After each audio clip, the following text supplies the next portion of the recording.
Hi, Namaste. This is Chalapati from Tirupati from Review Rating Raja channel. Today review of the movie The Goat, the greatest of all time. Hero తీసుకున్నామంటే hero గారు విజయ్ గారు, తలపతి విజయ్, స్నేహ గారు. Character ఆర్టిస్టులు తీసుకుంటే చాలా మంది ఉన్నారు, పెద్ద పెద్ద వాళ్ళు ఉన్నారు. ప్రభుదేవ గారు చాలా రోజుల తర్వాత ఒక స్పెషల్ రోల్ చేశారు. జయరామ్ గారు, ప్రశాంత్ గారు, హీరోయిన్ మీనాక్షి చౌదరి గారు. ఆర్టిస్టుల కేటగిరీ పరంగా తీసుకున్నాం అంటే ది బెస్ట్ పర్ఫార్మెన్స్ అనేది ఇవ్వడం జరిగింది మూవీలో. ఇంకా నెక్స్ట్ డైరెక్టర్ వెంకట్ ప్రభు గారు మేబీ మన తెలుగు ఆడియన్స్ కి అంత ఎక్కువగా తెలియకపోవచ్చు, కానీ తమిళ్లో one of the best director అని చెప్పొచ్చు. బట్ తెలుగులో కూడా లాస్ట్ మూవీ ఆయన నాగ చైతన్య గారితో తీశారు, కస్టడీ అనేసి మూవీ. సో నేను ఫస్ట్ టైం వెంకట ప్రభు గారిది ఆ మూవీ చూశాను.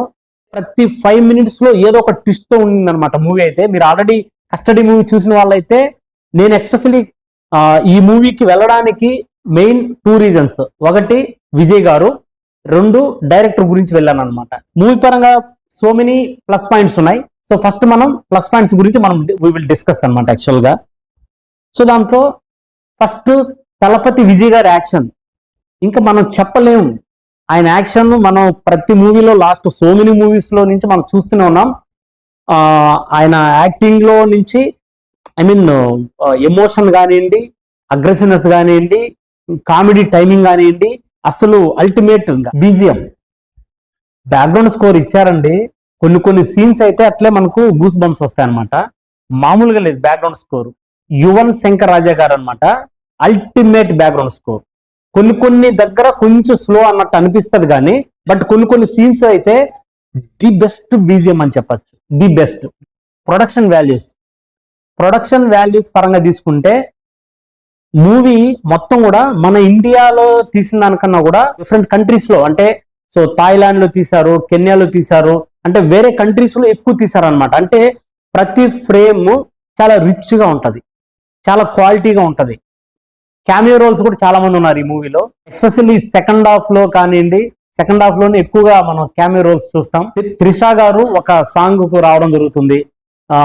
లాస్ట్ లో మనకు క్రికెట్ లవర్స్ అందరికి కూడా సో ధోని గారు చాలా సార్లు మనం చూస్తాం అనమాట మూవీలో. సో ఇంకా శివకార్తికేయన్ గారిని కూడా మనం చూడడం జరుగుతుంది క్యామియో రోల్లో. సో ఇట్లా చాలా మంది గెస్ట్ అపీరెన్స్ ఉన్నారు, చాలా అద్భుతంగా ఉన్నారు. ఇంకో ట్విస్టులు చెప్పాలి అంటే 2 many ట్విస్టులు లేవు కానివ్వండి, బట్ ఉన్న ట్విస్టులు చాలా అల్టిమేట్ ఉంటది అనమాట. నేను అందుకే ఇప్పుడు మీకు జస్ట్ బ్రీఫ్ గా ఒక స్టోరీ లైన్ చెప్తాను. నేను మొత్తం రివీల్ చేయను, ఎందుకంటే మళ్ళా సో మూవీ స్పాయిల్ అవుతుంది కాబట్టి. విజయ్ గారు టెర్రరిస్ట్ స్క్వాడ్ ఏజెంట్ గా ఉండడం జరుగుతుంది. బట్ అది తన వైఫ్ కి తెలిస్తే తను ఫీల్ అవుతుంది అనేసి తెలియకుండా మేనేజ్ చేస్తూ ఉంటారు.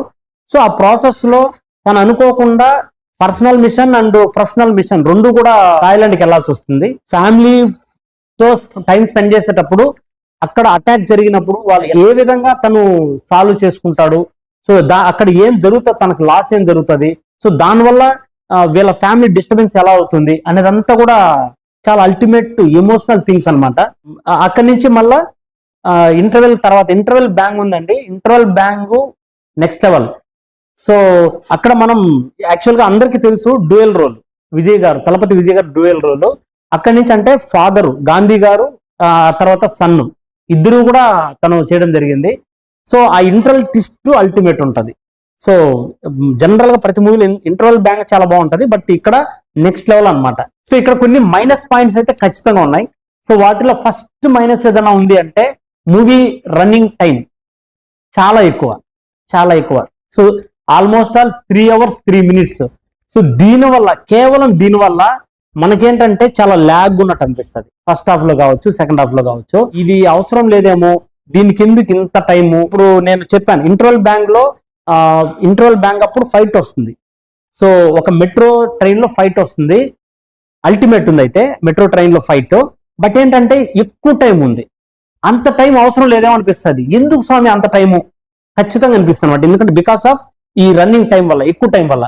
2.5 hours గానే ఉంటే movie the best block buster 2024 అని చెప్పొచ్చు అనమాట. ఇంకా సాంగ్స్ అయితే మేబీ తమిళ్ నేటివిటీ, ఎందుకంటే తమిళ్ సినిమా మనకు డబ్బింగ్ కాబట్టి తమిళ్ నేటివిటీకి బాగుంటాయేమో, వాళ్ళు ఎంజాయ్ చేస్తారేమో తెలియదు, కానీ అస్సలు సాంగ్స్ అయితే ఏమాత్రం బాగాలేవు. అక్కడ వచ్చే సిచ్యువేషన్ వేరు, అక్కడ ఒక పాట రావడం వేరు అనమాట.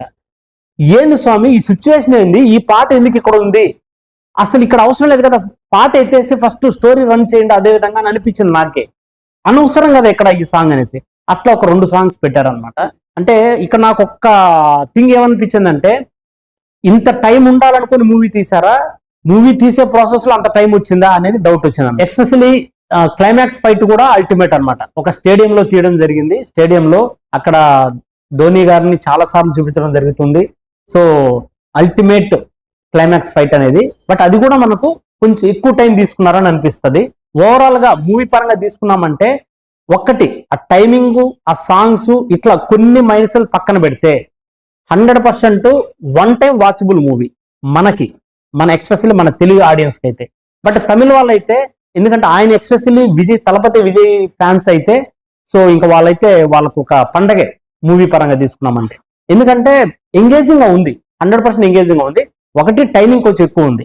సో ఆ టైమింగ్ అనేది అంత ఎక్కువ లేకుండా ఉండి 2.5 hours ఉంటే మాత్రం ఇంకా అల్టిమేట్ మూవీ. దట్స్ ఇట్ అండి. సో మనకి నెక్స్ట్ ఇటువంటి జెన్యూన్ రివ్యూ కోసం మన రివ్యూ రేటింగ్ రాజా ఛానల్ ని సబ్స్క్రైబ్ చేసుకోండి. సో నెక్స్ట్ మూవీతో మళ్ళీ మీ ముందుకు వస్తాను. Thank you.